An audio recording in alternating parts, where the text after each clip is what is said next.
नमस्कार मेरे प्यारे बच्चों, मैं मोहित कुमार सिग्मा गुरुकुल पे आप सभी का स्वागत करता हूं। बच्चों, हम लोगों ने आप लोगों के लिए एक प्रैक्टिस पेपर की सीरीज़ चलाई हुई है, जिसका एक और पेपर आपके सामने लेके हम लोग आए हैं। और दिल्ली पुलिस के बच्चे ये ना सोचें कि ये जो सीरीज़ है या ये जो क्वेश्चंस हैं सिर्फ दिल्ली पुलिस वाले बच्चों के लिए नहीं है। ये जो एग्ज़ाम लेती है वो एसएससी लेती है और एसएससी के सभी एग्ज़ाम्स में इसी तरह के क्वेश्चन आते हैं। तो आप चाहे एसएससी का, डीएसएसबी का या उसके अलावा कंपटीशन का कोई भी एग्ज़ाम दे रहे हैं, तो ये बच्चे के लिए उतने ही काम के हैं जितने दिल्ली पुलिस वाले बच्चों के हैं। ठीक है ना? तो आप इसका देख के सोचिए कि यहाँ दिल्ली पुलिस लिखा हुआ है, तो ये क्वेश्चन सिर्फ दिल्ली पुलिस वाले बच्चों के लिए काम के हैं। हर वो बच्चा जो किसी भी कॉम्पिटिटिव एग्जाम की तैयारी कर रहा है, उनके लिए भी ये क्वेश्चन उतने ही काम के हैं जितने दिल्ली पुलिस वाले बच्चों के लिए। ठीक है ना? तो सभी बच्चे उतनी ही शिद्दत के साथ और उतनी ही मेहनत के साथ इन क्वेश्चंस को करें जैसे दिल्ली पुलिस वाले बच्चे कर रहे हैं। ठीक है, तो चलिए इसी के साथ हम अपनी सीरीज का अगला प्रैक्टिस सेट शुरू करते हैं। आइए देखिए भाई, पहला क्वेश्चन हमारे सामने है 2 इन द रेशियो 5:8। दो संख्याएं हैं A और B,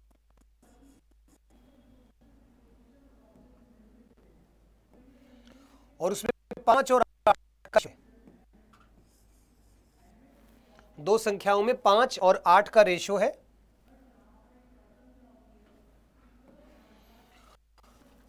अब कहता है if 15 is subtracted from the first number and 18 is added to the second number. यदि पहले नंबर में 15 जोड़ दिया और दूसरे नंबर में से पहले नंबर में से 15 घटा दिया जाए और दूसरे नंबर में तो रेशियो बदल के 1/3 हो जाता है। अब बड़ा बेसिक सा क्वेश्चन है, पहले इसको बेसिक तरीके से करेंगे, फिर हम इसको थोड़ा सा जल्दी भी कर सकते हैं बिना x माने।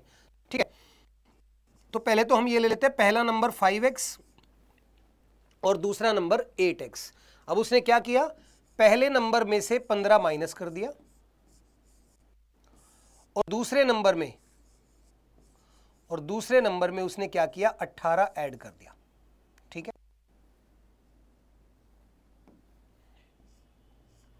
और ये करने के बाद रेशियो बदल के कितना हो गया, 1/3 हो गया। ठीक है भाई, अब यहां से बड़े आराम से हम x की वैल्यू निकाल के इस क्वेश्चन को सॉल्व कर सकते हैं। कितना हो जाएगा, 3 × 5 15x - 45 इक्वल्स टू 8x और प्लस 18। अब इसको सॉल्व करेंगे तो 15 में से 8 गया, 7x इक्वल्स टू -45, उधर जाके क्या हो जाएगा, प्लस, ये हो जाएगा आपका 63 और 7 से कैंसिल कर देंगे 9 पे, 7 × 9 63। तो x की वैल्यू हमारी 9 आ गई। आपसे पूछा क्या है, what is the difference between both the number. सब 5x और 8x, तो दोनों में कितना डिफरेंस है, 5x एंड 8x, दोनों में कितना डिफरेंस है, 3x का। तो इसकी वैल्यू हमें निकालनी है, x की वैल्यू हम निकाल चुके हैं 9, तो अपना आंसर क्या आ जाएगा, 27 आ जाएगा। ठीक है, ये तो हुआ इस क्वेश्चन का बेसिक तरीका कि अगर आपको कुछ समझ में ना आए तो सिंपल x मानिए, एक नंबर में कुछ माइनस किया, दूसरे नंबर में कुछ ऐड किया और उसके बाद उसका रेशियो बदल गया और आपसे दोनों नंबर का क्या पूछा था, डिफरेंस। 5x और 3x में 8x में 3x का डिफरेंस होगा, तो हमारा आंसर आ गया। इसी में आप एक क्रॉस मल्टीप्लाई वाला तरीका भी लगा सकते हो। आप सीधा लिखेंगे, दो नंबर है 5 और 8 का रेशियो, ये रेशियो बदलकर कितना हो गया, 1:3। कब हुआ, जब एक नंबर में से 15 माइनस कर दिया और दूसरे में 18 प्लस कर दिया। ठीक है, ऐसे लिख लेना है। अब आप क्या करें, क्रॉस मल्टीप्लाई करेंगे हम ऊपर भी और नीचे भी, ये है क्रॉस मल्टीप्लिकेशन मेथड। तो 3 × 5 कितना आ जाएगा, 15 और 1 × 8 ये आ जाएगा 8। ऐसे ही आप नीचे भी गुणा कर दें, 3 की -15 से गुणा करोगे कितना हो गया, -45 और 18 से गुणा करोगे तो कितना हो गया, प्लस का 18। ठीक है, और अब आप इनका गैप ले लेंगे, 15 और 8 में कितना गैप है, 7 का, और ये गैप को किसके इक्वल रख देंगे, -45 और 18। अब कुछ बच्चे यहाँ जल्दबाजी में और 18 का गैप ले लेंगे, 45 में से 18 माइनस कर देंगे और गैप लिख देंगे 27। बच्चों याद रखिए, एक संख्या माइनस में है और एक संख्या प्लस में है, तो इनका गैप क्या होगा, इनका टोटल। जब एक नंबर पॉजिटिव हो और एक नंबर नेगेटिव हो तो उनका डिफरेंस उन दोनों का टोटल होता है, दोनों का जोड़ होता है। तो इनका डिफरेंस कितना आ जाएगा, 63 आ जाएगा इनका अंतर या गैप। अब ऊपर कितना गैप था, 7 का, नीचे 63, दोनों को इक्वल रख दीजिए तो एक की वैल्यू आ गई 9। एक की वैल्यू 9 आ गई तो संख्या थी 5 और 8 और इनका डिफरेंस बताना था। अब 5 और 8 में कितना डिफरेंस होगा, 3 का। अगर एक की वैल्यू 9 है तो 3 की वैल्यू क्या हो जाएगी, 27। ये हमारा आंसर आ जाएगा ऑप्शन ए। तो आप क्रॉस मल्टीप्लाई मेथड भी लगा सकते हो और आप बेसिक मेथड भी लगा सकते हो। जब आपके सामने एक रेशियो में कुछ प्लस माइनस करके दूसरा रेशियो आ जाए तो या तो आप डायरेक्ट बेसिक से निकाल ले या आप उसको क्रॉस मल्टीप्लाई से निकाल ले। क्रॉस मल्टीप्लाई में फिर समझा देता हूं, पहले रेशियो को ऊपर लिखेंगे, दूसरे रेशियो को नीचे लिखेंगे और जितना बदलाव किया गया वो सबसे नीचे, उसके बाद बीच वाले को ऊपर भी मल्टीप्लाई करेंगे, नीचे भी करेंगे, और इसको भी ऊपर भी मल्टीप्लाई करेंगे और नीचे भी गुणा करेंगे। ऊपर जितना गैप आएगा और नीचे जितना गैप आएगा वो दोनों गैप आपस में बराबर रख देंगे तो एक की वैल्यू आ जाएगी। उसके बाद आपसे जिसकी वैल्यू पूछी है वो आप निकाल सकते हैं। ठीक है, चलिए आगे बढ़ते हैं। ये क्वेश्चन आ गया रेलगाड़ी से संबंधित। A train X running with speed of 58। एक ट्रेन है एक्स जिसकी स्पीड आपको गिवन है 58 किलोमीटर पर आवर, और एक ट्रेन है वाई जिसकी स्पीड आपको गिवन है 50।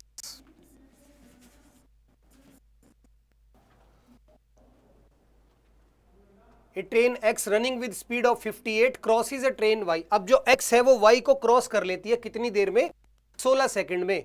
और साथ में क्या गिवन है, length of train Y is 2 times the length of train. यानी कि अगर इसकी लेंथ को हम एक्स मान लें, अगर एक्स को हम लेंथ मान लें तो वाई की लेंथ कितनी हो जाएगी बच्चों, 2x, क्योंकि गिवन है कि ट्रेन वाई की लेंथ एक्स की लेंथ से डबल है। एक्स की लेंथ को तो y की लेंथ 2x। अब दो रेलगाड़ियां एक दूसरी को क्रॉस करती है इस डायरेक्शन में, डायरेक्शन आपको गिवन है ऑपोजिट डायरेक्शन में। जब दो रेलगाड़ियां एक दूसरी को विपरीत दिशा में यानी ऑपोजिट डायरेक्शन में क्रॉस करती हैं तो उनकी लंबाइयां आपस में जुड़ जाती है, लेंथ। तो 2x प्लस x, ये तो हो गया डिस्टेंस, लेंथ, और डिस्टेंस इक्वल टू स्पीड। अब स्पीड क्या हो जाएगी, प्लस हो जाएगी। ऑपोजिट डायरेक्शन में स्पीड प्लस होती है और सेम डायरेक्शन में स्पीड माइनस हो जाती है। तो 58 और 50 ये कितनी आ गई, 108। इसको हम गुणा कर देंगे 5/18 से। क्यों करेंगे, क्योंकि जो टाइम है वो सेकंड में दिया हुआ है और जो लेंथ आएगी वो भी मीटर में आएगी। तो हम स्पीड भी किस में लेंगे, मीटर पर सेकंड में। और किलोमीटर पर आवर को मीटर पर सेकंड में कैसे चेंज किया जाता है, 5/18 से गुणा करके। ठीक है, और उसके बाद टाइम आ गया यहाँ पर 16 सेकंड। अब 18 से ये कैंसिल हो गया, 6 × 5 हो गया, 30 × 16 480। तो 3x की वैल्यू आ गई 480 और x की वैल्यू क्या आ जाएगी, 160। ये आ गई लेंथ ऑफ ट्रेन x। तो y की लेंथ क्या हो जाएगी, इसकी डबल यानी कि 320। ये y की लेंथ हो जाएगी। अब देखिए आपसे क्या पूछा है, ट्रेन y क्रॉसेज ए ब्रिज। जो ट्रेन y है वो एक पुल को क्रॉस करती है। अब जब कोई रेलगाड़ी किसी पुल को क्रॉस करती है तो वो दोनों की लंबाइयों को क्रॉस करती है, यानी 320 प्लस ब्रिज। इसको कितनी देर में कवर किया, 54 सेकंड में, 54 सेकंड में टाइम। और इनटू ट्रेन वाई की स्पीड कितनी है, हमें गिवन है 50 किलोमीटर पर आवर। पर इसको भी किस में बदल लेंगे, 5/18 से गुणा कर देंगे और इसको भी हम मीटर पर सेकंड में बदल लेंगे। अब 18 से कैंसिल हो जाएगा 3 पे। ठीक है, 3 × 5 15 × 5 75। ये आ गया ब्रिज की लेंथ 750 माइनस 320, तो 430 मीटर आपका आंसर आ जाएगा। ठीक है, देखिए तो सिंपल साधारण सा सवाल था और कॉम्पिटिटिव एग्जाम में ज्यादातर इसी तरह के क्वेश्चन आते हैं, ना बिल्कुल आसान और ना बिल्कुल मुश्किल। बस आपसे जो भी हर टॉपिक में, हर सब्जेक्ट में और हर चैप्टर में जो कंसेप्ट होते हैं उन पर सवाल बना के पूछा जाता है। अब इसमें देखो आपको कई चीज़ें सीखने को मिली इस क्वेश्चन में। सबसे पहले, जब दो रेलगाड़ियां एक दूसरी को क्रॉस करती हैं तो उनकी लंबाइयां, उनकी लेंथ आपस में जुड़ जाती है, ऐड हो जाती है। और अगर ऑपोजिट डायरेक्शन है, स्पीड प्लस होती है, सेम डायरेक्शन में स्पीड माइनस हो जाती है। तो दो रेलगाड़ियों ने एक दूसरी को क्रॉस किया, एक की लंबाई x है, दूसरे की x, स्पीड दोनों जुड़ जाएंगी और उसको स्पीड को कैसे बदलते हैं, किलोमीटर पर आवर से। इस बात को आप लोग ध्यान रखना। ये तो हमारा आंसर आ गया। अगर किलोमीटर पर आवर में आपको स्पीड 5/18 से अगर हम मल्टीप्लाई कर देंगे तो वो किस में चेंज हो जाएगी, मीटर पर सेकंड में।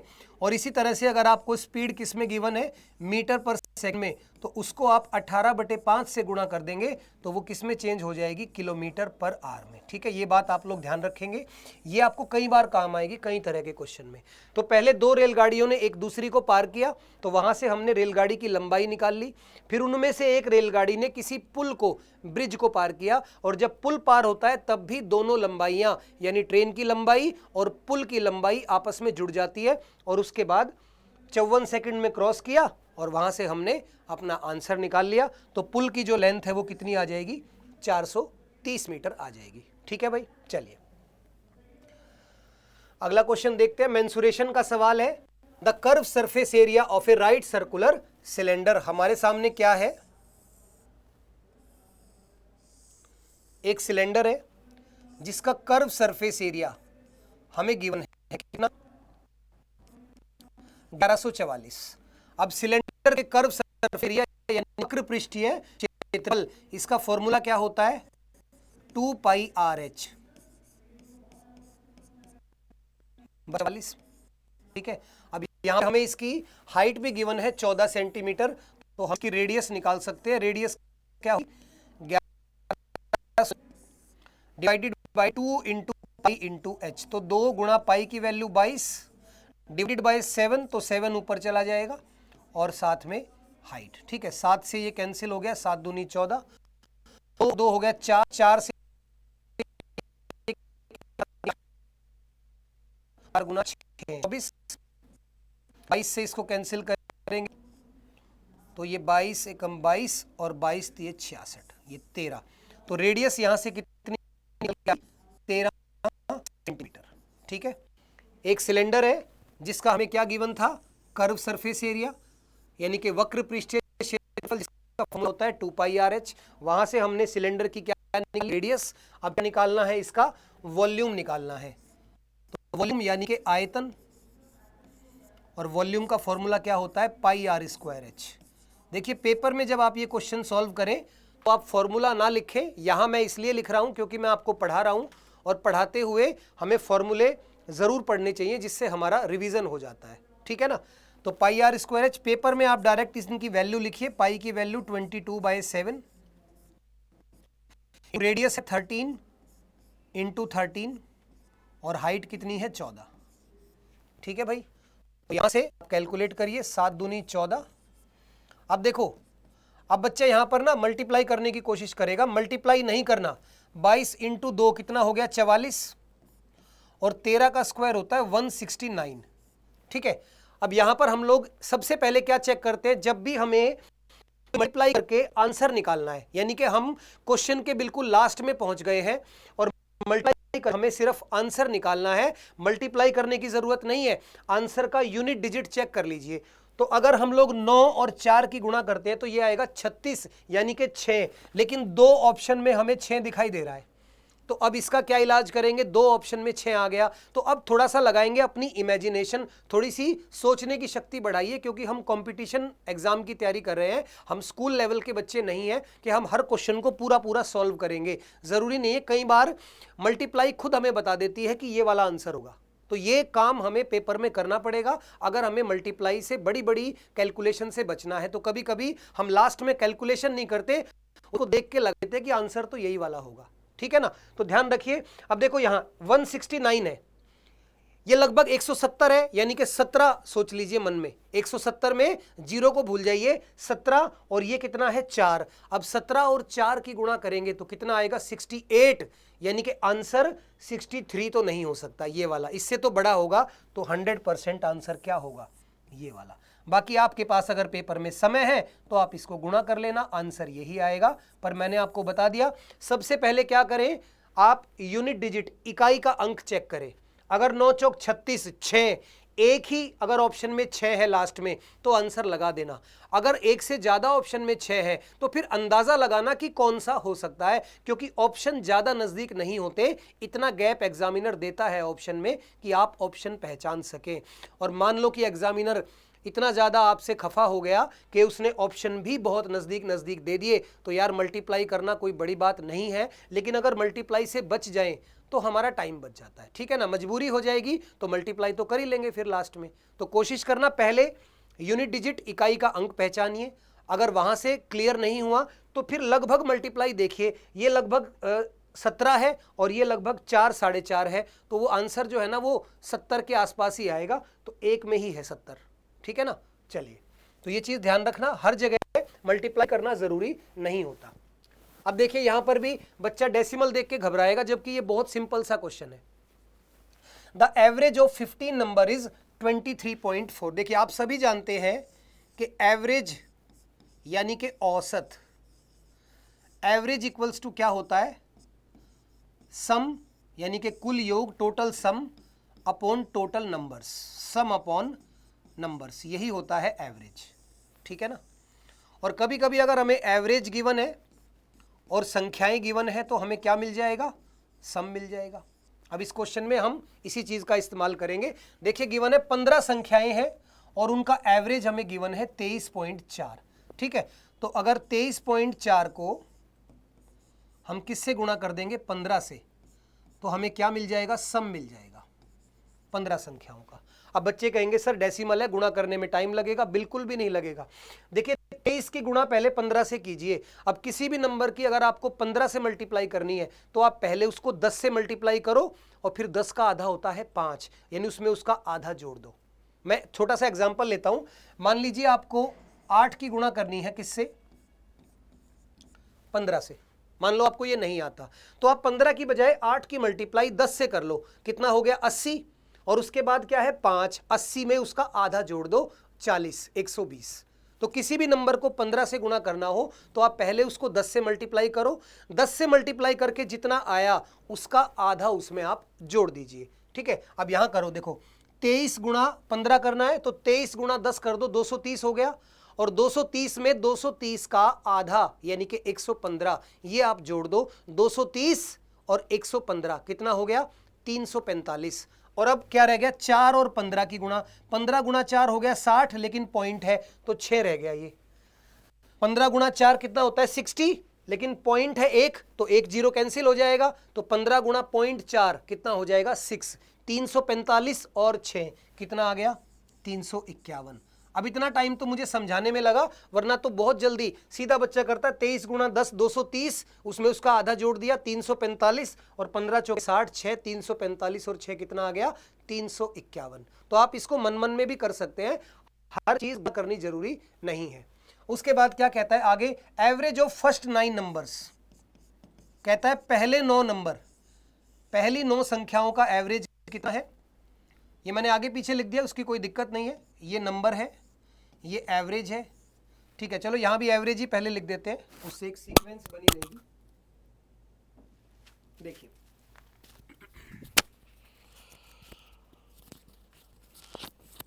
तो फर्स्ट 9 नंबर का एवरेज आपको दिया हुआ है कितना,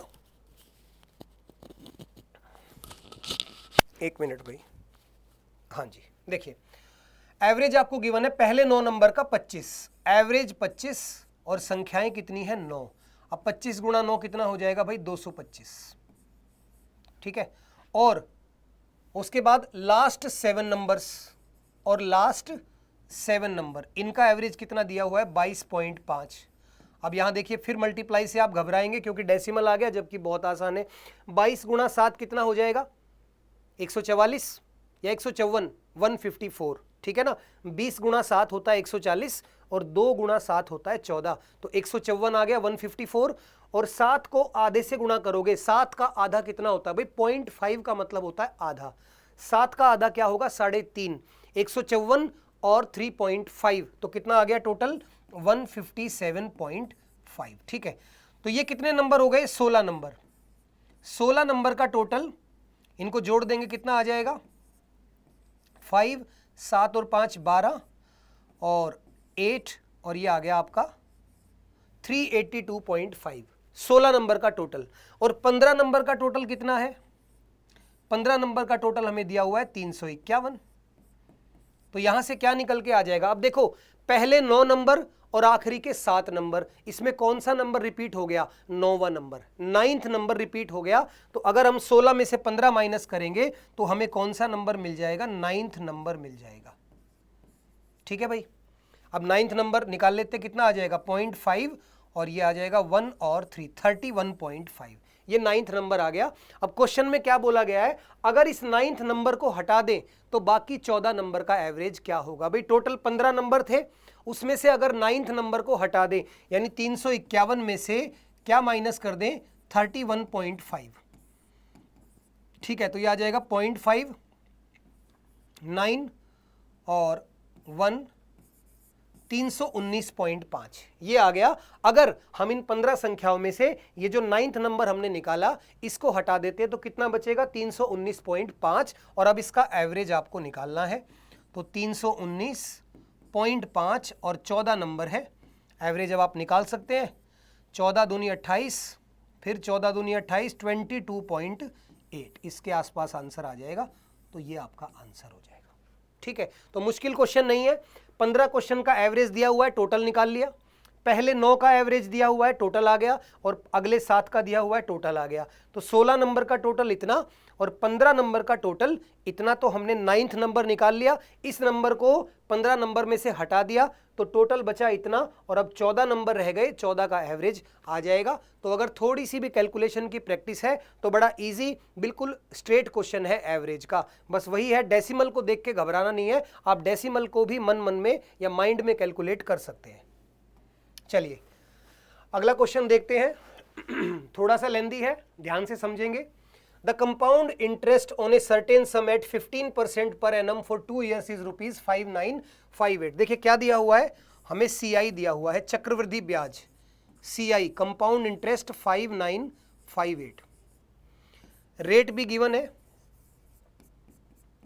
रेट गिवन है 15% और टाइम गिवन है 2 साल 2 years। ठीक है, लेकिन एक वर्ड दे दिया interest is compounded in each 8 months, यानी जो ब्याज लिया जाएगा, देखो ब्याज बहुत तरीके से लिया जाता है, सालाना यानी कि ईयरली, हाफ ईयरली अर्धवार्षिक, क्वार्टरली यानी कि त्रैमासिक हर 3 महीने में, मंथली हर महीने अगर आपको ब्याज देना हो। अब ये ब्याज का एक नई चीज आ गई कि हर 8 महीने में आपको ब्याज देना है पर 8 months। अब देखिए हम हाफ ईयरली, जब ईयरली देते हैं तो कुछ नहीं होता, क्वेश्चन में कोई चेंज नहीं होता, जो रेट होता है वही रेट रहता है और जो टाइम होता है वही टाइम रहता है। लेकिन हाफ ईयरली में हम रेट को आधा कर देते हैं, क्यों, 6 महीने होते हैं, 6 को 12 से डिवाइड करेंगे तो 1/2 आ गया। इसका मतलब जब भी आपका रेट चेंज होगा ईयरली के अलावा तो हम उसको 12 से भाग करेंगे। अब यहां पर रेट कैसे कर रहा है 8 months,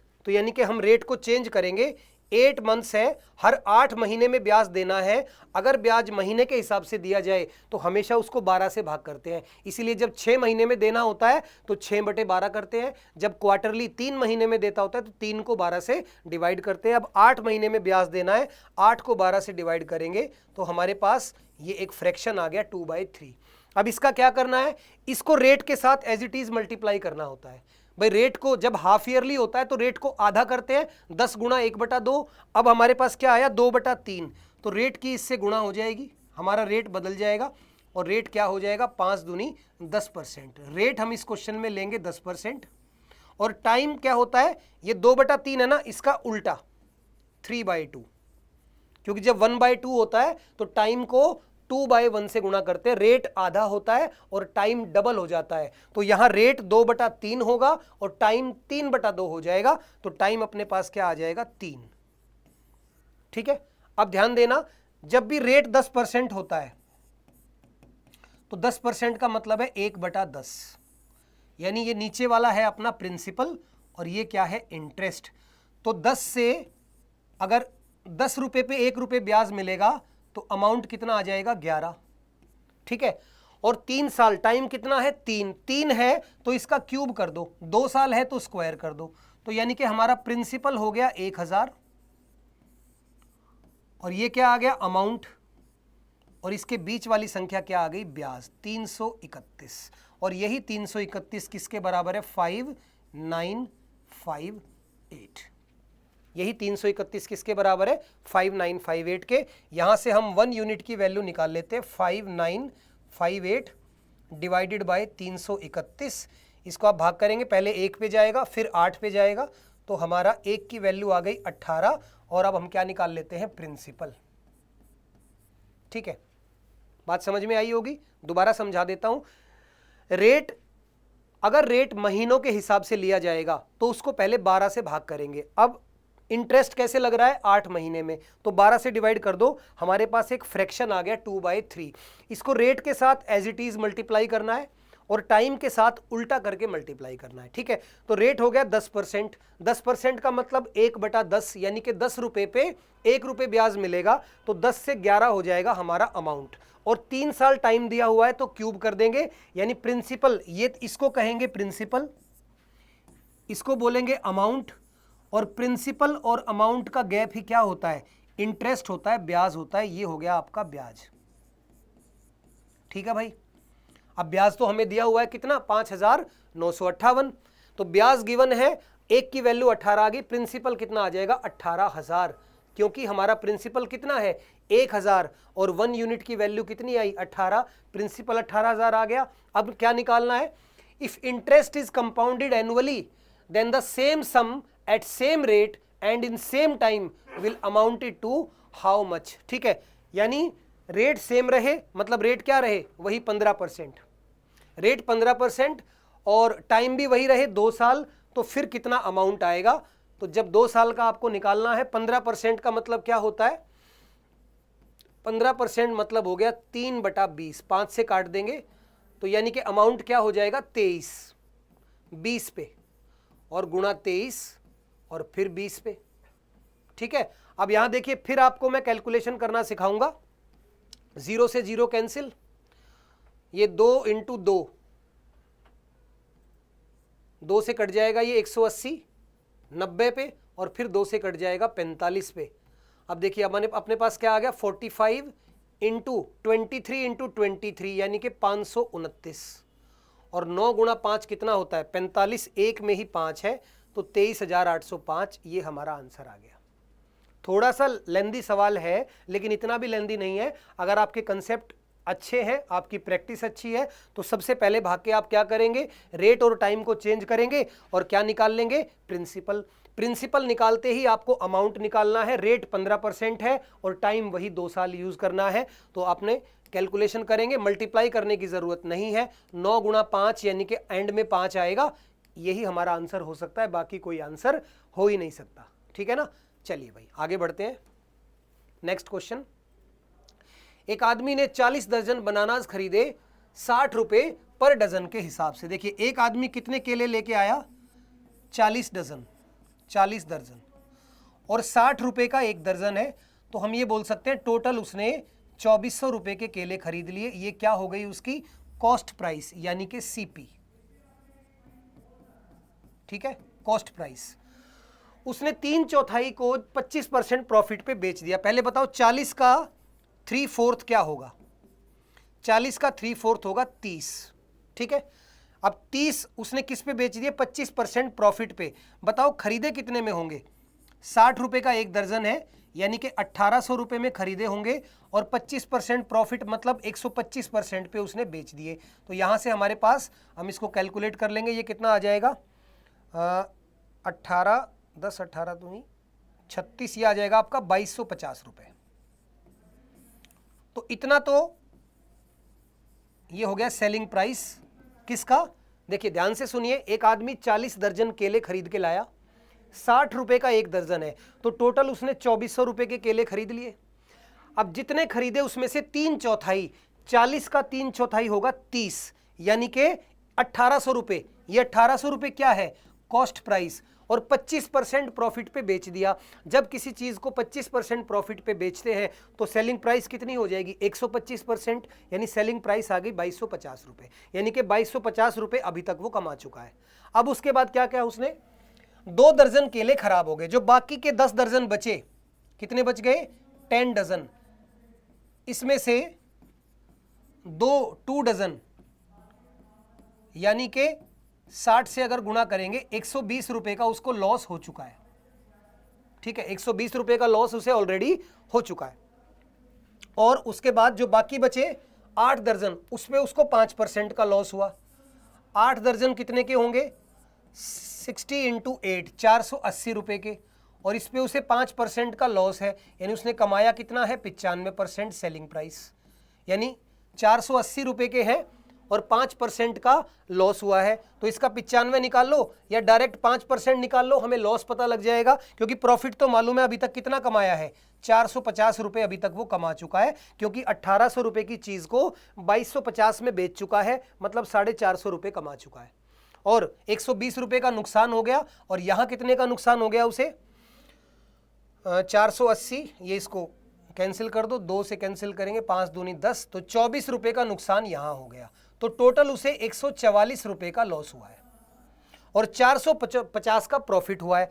तो इसमें से अगर 144 माइनस कर देंगे तो कुल मिला के उसने 60 और 306 रुपये का प्रॉफिट कमाया ओवरऑल। ठीक है, क्या निकालना है? कितने परसेंट प्रॉफिट हुआ? तो टोटल प्रॉफिट हुआ 306 रुपये का।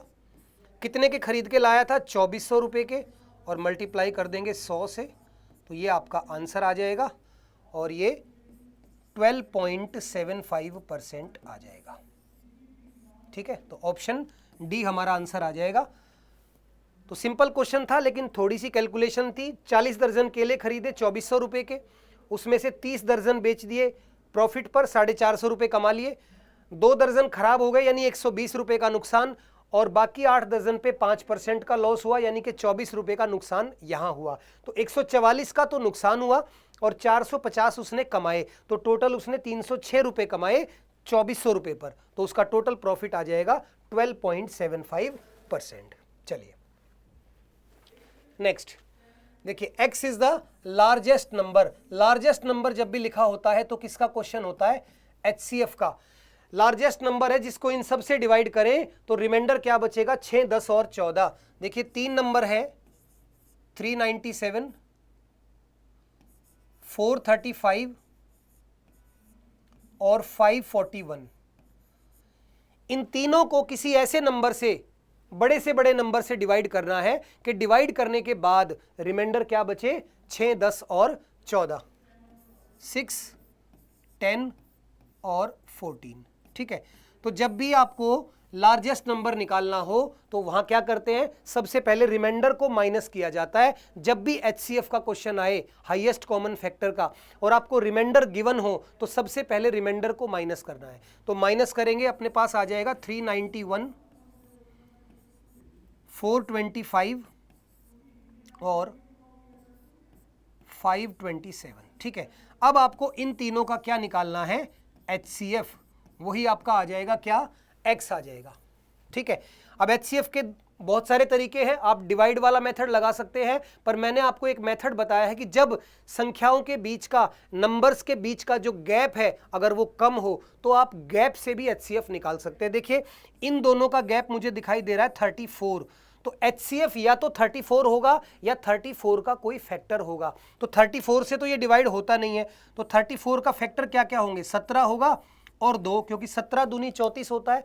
अब 17 से इसको आप डिवाइड करोगे तो देखो 17 से 17 दूनी 34 और 17 3 51 डिवाइड हो रहा है। उसके बाद 17 दूनी 34 और 17 × 5 85, ये भी डिवाइड हो रहा है।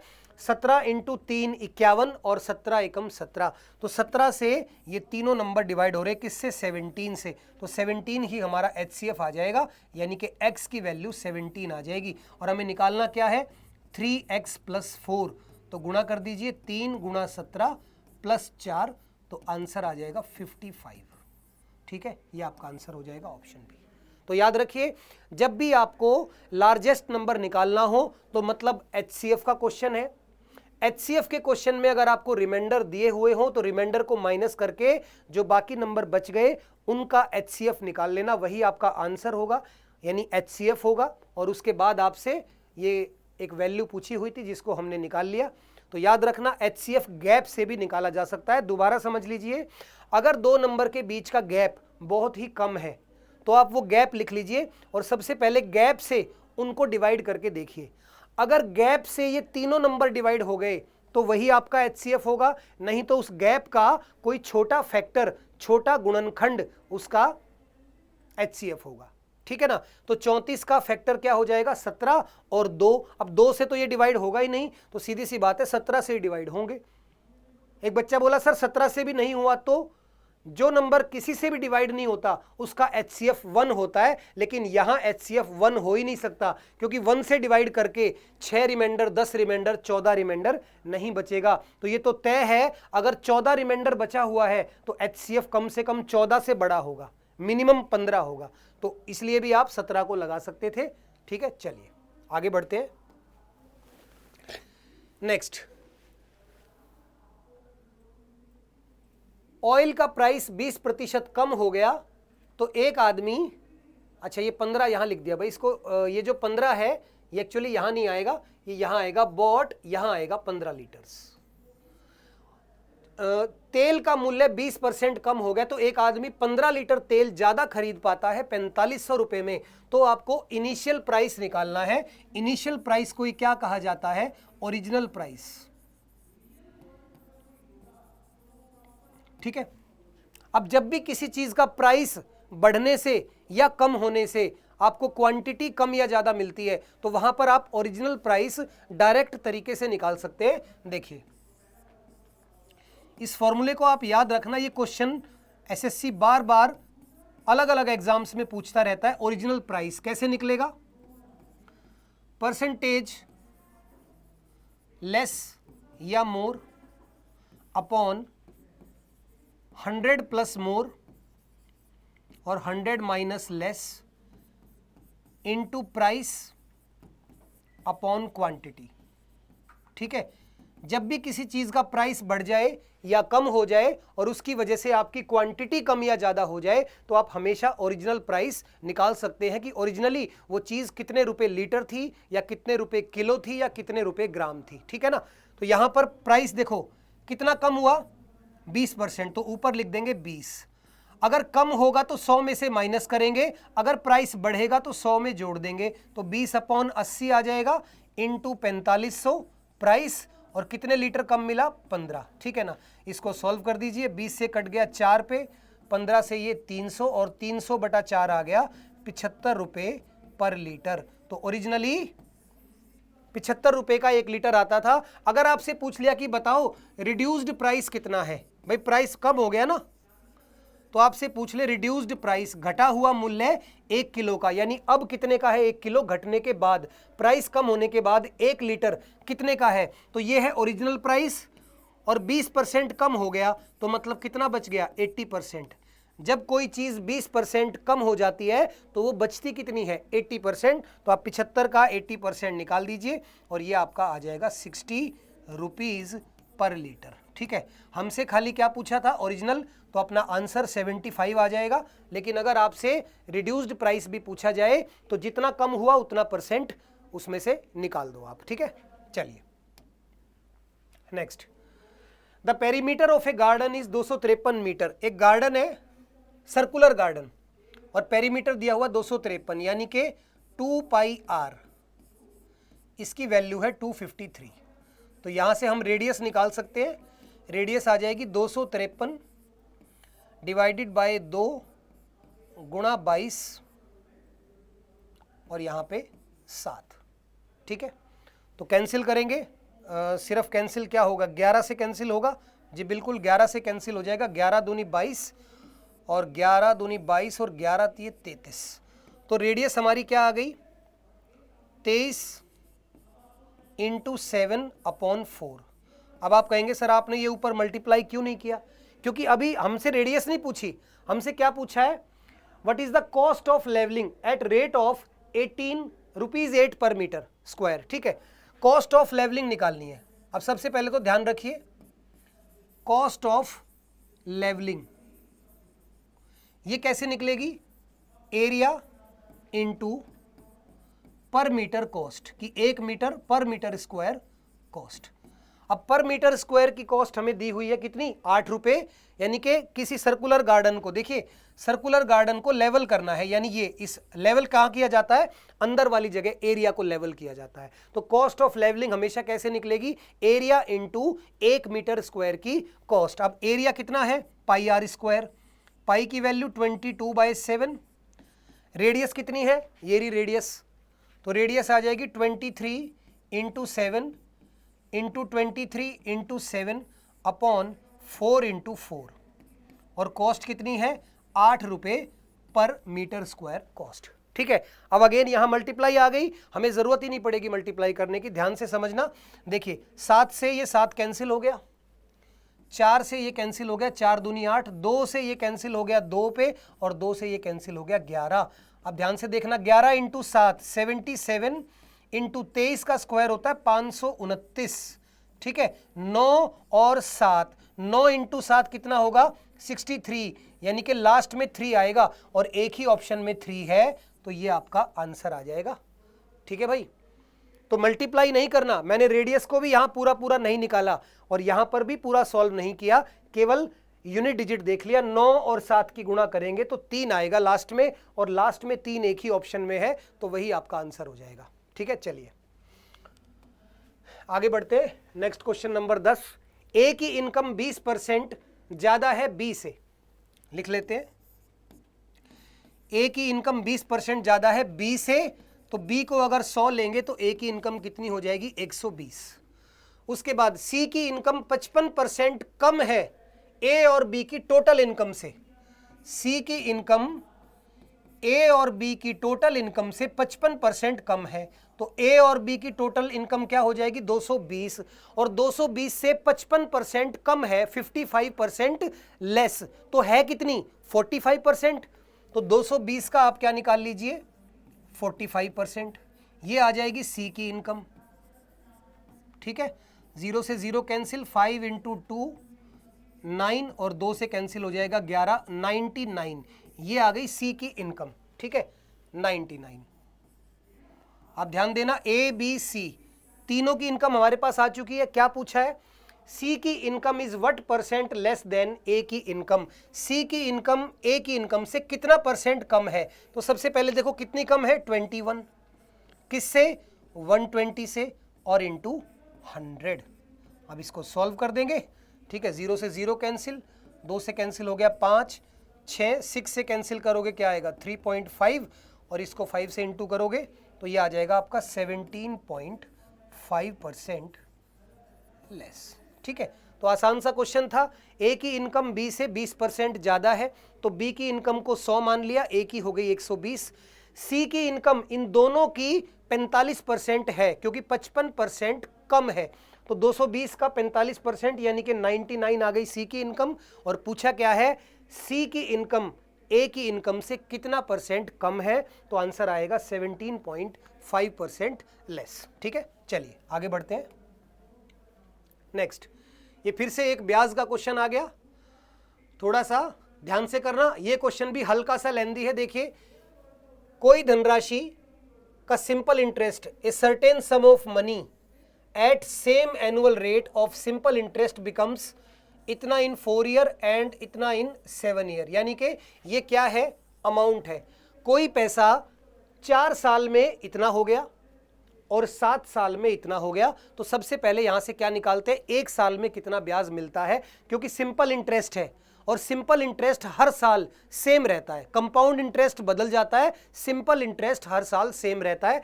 तो हमारे पास 7 साल का अमाउंट है, तो हम लिख लेते हैं 6993। ठीक है, ये 7 साल का अमाउंट है, और ये 4 साल का अमाउंट है 5796, ये 4 साल का अमाउंट है। तो अगर हम माइनस करेंगे तो हमें ये 3 साल का क्या मिल जाएगा, इंटरेस्ट मिल जाएगा 3 साल का। ठीक है भाई, माइनस करते हैं, 13 में से 6 गया 7, और 18 में से 9 गया 9, फिर 18 में से 8 में से 7 गया 1 और ये 1197 रुपये, ये 3 साल का आ गया हमारे पास ब्याज।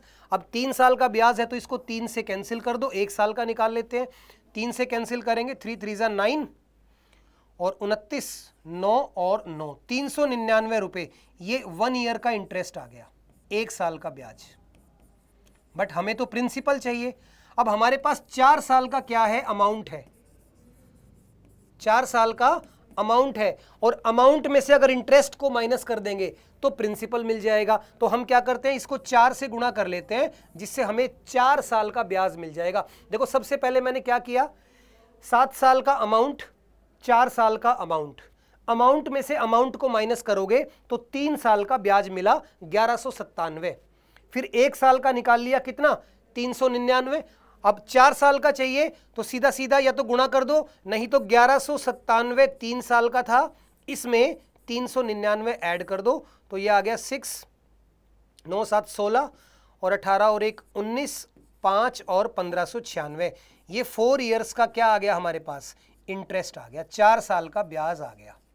ठीक है भाई, 4 साल का ब्याज आ गया तो इसको 4 साल के अमाउंट में से माइनस कर देते हैं। 4 साल का अमाउंट है 5796 और 4 साल का ब्याज कितना है 1596, माइनस कर दो तो प्रिंसिपल मिल गया 0 0 2 और 4, 4200 रुपये, ये आ गया प्रिंसिपल।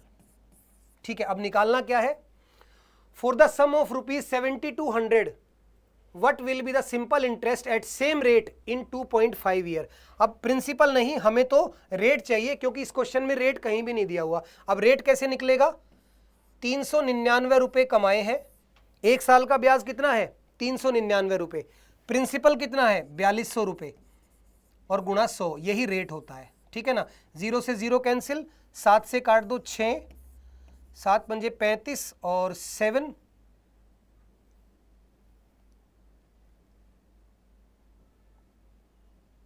और फिर 6 से ये कटेगा नहीं, कोई नहीं, इसको ऐसे ही छोड़ देते हैं, ये 3 से कैंसिल हो जाएगा, 3 दूनी 6 और ये आ गया 19, 19/2।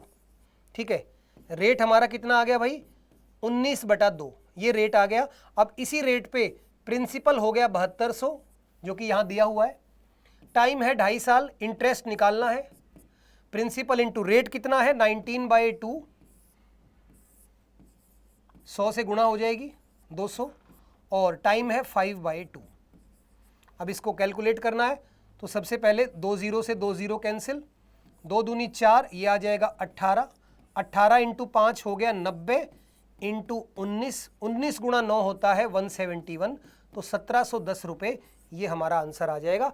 देखिए थोड़ा सा क्वेश्चन लेंदी था और मैं आपको हमेशा बोलता हूं कि 15 में से या 25 में से जितने भी क्वेश्चन आपके पेपर में आएंगे तो 2-4 क्वेश्चन तो कैलकुलेटिव जरूर होंगे, लेकिन अच्छा सवाल है, सीखने को मिलेगा। सबसे पहले हमें 2 अमाउंट दिए हुए थे, अमाउंट का गैप क्या होता है ब्याज, तो 3 साल का ब्याज आ गया 1197, तो 4 साल का ब्याज हो गया 1596। हमने अमाउंट में से इंटरेस्ट माइनस कर दिया, प्रिंसिपल मिल गया, लेकिन प्रिंसिपल की जरूरत नहीं है क्योंकि प्रिंसिपल तो बदल दिया गया, रेट की जरूरत है। अब प्रिंसिपल है 4200 और 1 साल का इंटरेस्ट है 399, तो रेट आ गया 19/2। अब प्रिंसिपल बदल दिया 7200, रेट यही रखा और टाइम कर दिया 2.5 साल, तो आपका ब्याज आ गया 1710 रुपये, यानी कि ऑप्शन डी, ये हमारा आंसर हो जाएगा। तो थोड़ा सा क्वेश्चन में लेंथ थी लेकिन सीखने को भी बहुत कुछ मिला, इसलिए आप इस चीज के लिए आप तैयार रहना कि आपके पेपर में आपको 2-4 क्वेश्चन थोड़े से कैलकुलेटिव मिल सकते हैं। ठीक है, चलिए आगे बढ़ते हैं। ए किसी काम को 18 दिन में कर सकता है और बी उसी काम को 30 दिन में कर सकता है। ठीक है, दोनों ने 9 दिनों तक काम किया और उसके बाद बचे हुए काम को सी ने खत्म किया 4 दिनों में, तो बी और सी कुल काम को कितने दिन में करेंगे। देखिए सिंपल सा क्वेश्चन है, ए और बी किसी काम को 18 और 30 दिनों में कर सकते हैं, तो यहां से 90 इनका एलसीएम आ जाएगा जो कि क्या होता है वर्क, और अब निकाल लेंगे एफिशिएंसी, काम करने की क्षमता, 18 गुणा 5, तो ए एक दिन में 5 काम कर सकता है और बी एक दिन में 3 काम कर सकता है, यानी कि दोनों मिलकर एक दिन में कितना काम कर लेते हैं 8, और दोनों ने 9 दिनों तक साथ में काम किया तो 72, ये काम हो चुका है, दिस वर्क इज डन, ठीक है ना। टोटल वर्क है 90, जिसमें से 72 हो चुका है, तो कितना बच गया 18, और इस 18 काम को ये क्या आ गया आपका रिमेनिंग वर्क। इस 18 वर्क को सी ने किया 4 दिनों में, तो सी की एफिशिएंसी आ गई 18/4 या 9/2। ये क्या आ गई एफिशिएंसी ऑफ सी। अब कहता है बी और सी पूरे काम को कितने दिन में करेंगे, तो पूरा काम था 90, बी की एफिशिएंसी 3 और सी की 9/2, तो 2 गुणा 3 6 और 9 हो गया 15, 2 जाएगा ऊपर, तो 90 × 2/15, 15 से 6 पे कैंसिल हो जाएगा, तो 12 दिन हमारा आंसर आ गया। दोनों मिलकर पूरा काम 12 दिनों में कर लेंगे। ठीक है, तो टाइम एंड वर्क का एक बेसिक सा क्वेश्चन था कि 2 आदमी किसी काम को इतने इतने दिन में करते हैं, उनकी काम करने की क्षमता एफिशिएंसी निकाल ली, टोटल हो गई 8-9 दिनों तक साथ में काम किया, तो 90 में से 72 काम कर चुके हैं, 18 काम को सी ने किया 4 दिनों में, तो सी की काम करने की क्षमता या एफिशिएंसी कितनी आ गई 9/2। अब अगर बी और सी दोनों टोटल काम करेंगे तो इतना टाइम लगेगा, ये आपका आंसर हो जाएगा। ठीक है, चलिए आगे बढ़ते हैं। The sum of 13 consecutive numbers is 1339। देखिए अगर 13 लगातार संख्याएं हैं तो हम इसका सम गिवन है आपको 1339। अब हम क्या लगाएंगे एपी सीरीज, जिसका सम क्या होता है, एपी सीरीज का सम क्या होता है n/2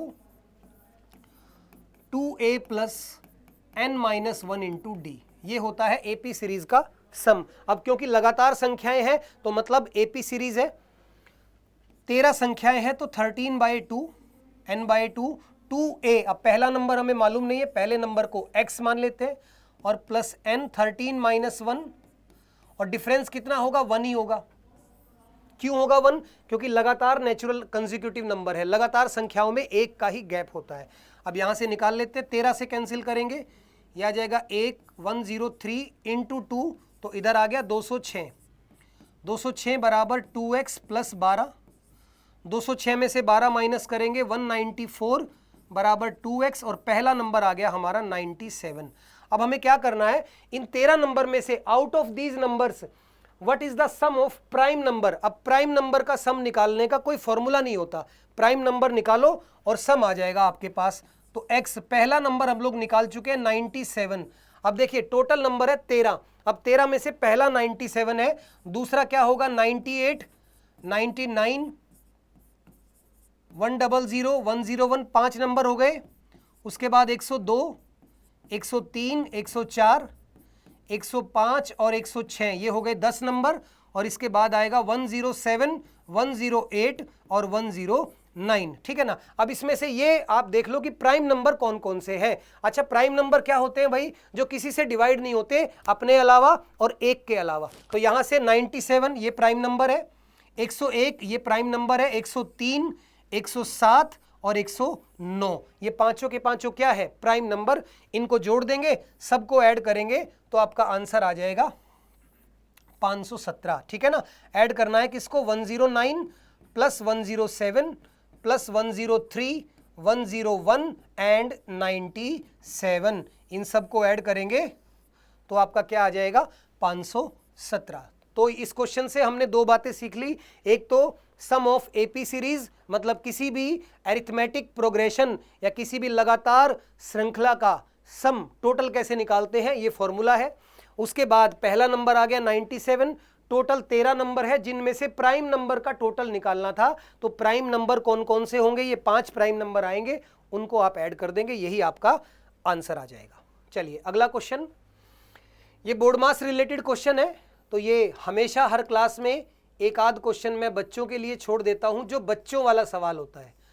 तो भाई बोर्ड मास वाला क्वेश्चन है, उम्मीद है कंपटीशन के इतने नजदीक हो आप लोग, एग्जाम आपका आने वाला है, तो कम से कम आपको बोर्ड मास यानी कि जोड़ घटा गुणा भाग प्लस माइनस मल्टीप्लाई डिवाइड, उम्मीद है ये क्वेश्चन तो आप जरूर कर पाएंगे। तो इस क्वेश्चन को आप ट्राई करेंगे, बड़ा सिंपल सा छोटे बच्चों वाला सवाल है, इसको आप खुद कोशिश करेंगे। इसका आंसर मेरे हिसाब से डी ऑप्शन आना चाहिए, तो इसका आंसर निकाल के सभी मुझे बताएंगे। ठीक है ना भाई, प्लस माइनस का क्वेश्चन है तो यहाँ टाइम वेस्ट करने की जरूरत नहीं है, इसको आप लोग सॉल्व कर लेना। हम आते हैं अपने आज के आखिरी सवाल पर। देखिए भाई, Anita marks ₹210 more than it's cost price of an article. Anita ने क्या किया, किसी वस्तु को 210 रुपए बढ़ाकर लिख दिया, ठीक है ना, कॉस्ट प्राइस यानी कि जितने की खरीदी उससे 210 रुपए बढ़ा के लिख दिया उसको। If she sells it at discount of 20% she incurs a loss of 10%, then what is the marked price. ठीक है ना, ये लाइन रिपीट हो गई, इसको काट छोड़ देंगे, हाँ सॉरी इसको नहीं छोड़ेंगे, यहां तक छोड़ेंगे, एक मिनट, इतना, ये लाइन रिपीट हो गई तो इसको ध्यान मत देना आप लोग, ठीक है भाई, ये दोबारा लिख दिया गया, इसको छोड़ दीजिएगा। तो what is the selling price of the article.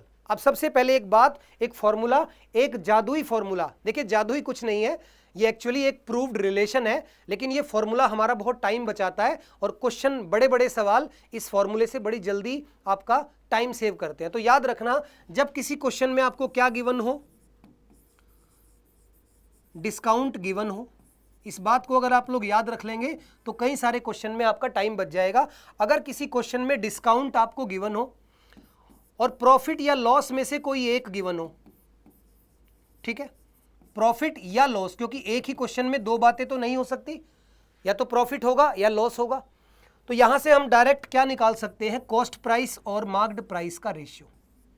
कैसे निकाल सकते हैं, याद रखना, जब किसी क्वेश्चन में डिस्काउंट गिवन हो और प्रॉफिट या लॉस में से कोई एक गिवन हो तो कॉस्ट प्राइस और मार्क्ड प्राइस का रेशियो क्या होता है, 100 minus discount percent ratio 100 plus minus profit या लॉस, मतलब प्रॉफिट होगा तो प्लस कर देंगे और लॉस होगा तो 100 में से माइनस कर देंगे। अब यहां देखिए डिस्काउंट कितना है, 20%, तो 100 माइनस 20 और लॉस है 10%, तो 100 माइनस 10, तो हमारे पास 80 और 90, ये कॉस्ट प्राइस और मार्क्ड प्राइस का रेशियो आ गया 8:9, यानी कॉस्ट प्राइस से मार्क्ड प्राइस को 1 बढ़ाया गया है और एक्चुअल में कितना बढ़ाया था, 210, ठीक है। तो अगर 210 क्या आ गया, 1 की वैल्यू, तो हम इसकी क्या निकाल लेते हैं, मार्क्ड प्राइस, जो कि है 9, तो 9 गुणा 210 करेंगे तो भाई ये हो जाएगा कितना, 1890। लेकिन हमें क्या निकालनी है, सेलिंग प्राइस, और सेलिंग प्राइस कब निकलेगी, जब हम इसमें से डिस्काउंट को हटा देंगे। तो 1890 रुपये किसी वस्तु पर लिखा हुआ है, 20% का डिस्काउंट है, तो मतलब हम इसको 80% पर बेचेंगे। इसको सॉल्व कर दीजिए, 0 से 0 कैंसिल, यहाँ 0 से 0 कैंसिल, और देखिए 9 गुणा 8 हो गया 72, आखिरी में 2 आएगा तो 1512, एक ही ऑप्शन में लास्ट में 2 है, ये हमारा आंसर आ जाएगा। बहुत अच्छा फॉर्मूला है, याद रखना, अगर किसी क्वेश्चन में डिस्काउंट भी गिवन है और प्रॉफिट और लॉस में से कोई एक चीज गिवन है तो आप डायरेक्टली कॉस्ट प्राइस और मार्क्ड प्राइस का रेशियो इस फॉर्मूले से निकाल सकते हैं, आपके बहुत काम आएगा। कॉस्ट प्राइस और मार्क्ड प्राइस का रेशियो आ गया 8 और 9, तो 1 बढ़ा दिया एमआरपी को, और कितना बढ़ाया था, 210 रुपए, तो 1 की वैल्यू 210, तो 9 की वैल्यू यानी कि एमआरपी आ गई 1890, उस पे 20% का डिस्काउंट है, यानी कि आपको 80% पैसे देने पड़ेंगे, तो सेलिंग प्राइस कितनी आ गई, 1512 रुपए। तो बच्चों ये हमने एक और बहुत अच्छे 15 सवाल आज खत्म किए। हर एक सवाल में कुछ ना कुछ ऐसी बात थी जो आपको कंसेप्ट सिखाएगी, और मेरी यही कोशिश होती है कि क्वेश्चन नहीं, मैं आपको कंसेप्ट सिखाऊं, क्योंकि सेम क्वेश्चन रिपीट नहीं होगा, लेकिन ये कंसेप्ट रिपीट होंगे, ये फॉर्मूले रिपीट होंगे, और ये बातें जो मैं क्लास में बोलता हूं ये आपको एग्जाम में एज इट इज रिपीट मिलेंगी। तो बस प्रैक्टिस करते रहिए हमारे साथ, अगली बार फिर मिलेंगे ऐसे ही अगले अच्छे 15 से 20 क्वेश्चन के साथ। और बच्चों आप लोगों का सपोर्ट हमें मिल रहा है और उम्मीद है कि मिलता रहेगा। आप लोग अपने दोस्तों के साथ हमारे बारे में, सिग्मा गुरुकुल के बारे में शेयर करिए, ठीक है। आपको अगर हमारी वीडियोस या हमारा कंटेंट पसंद आता है तो उसको लाइक करिए, सब्सक्राइब करिए, ये फ्री का काम है, इसमें कोई पैसा आपको नहीं देना है, इससे हमें सपोर्ट मिलता है और आपको भी कुछ ना कुछ बेनिफिट ज़रूर मिलता होगा। हम आगे भी ऐसे ही मेहनत करते रहेंगे। तब तक के लिए बच्चों नमस्कार, जय हिंद, जय भारत।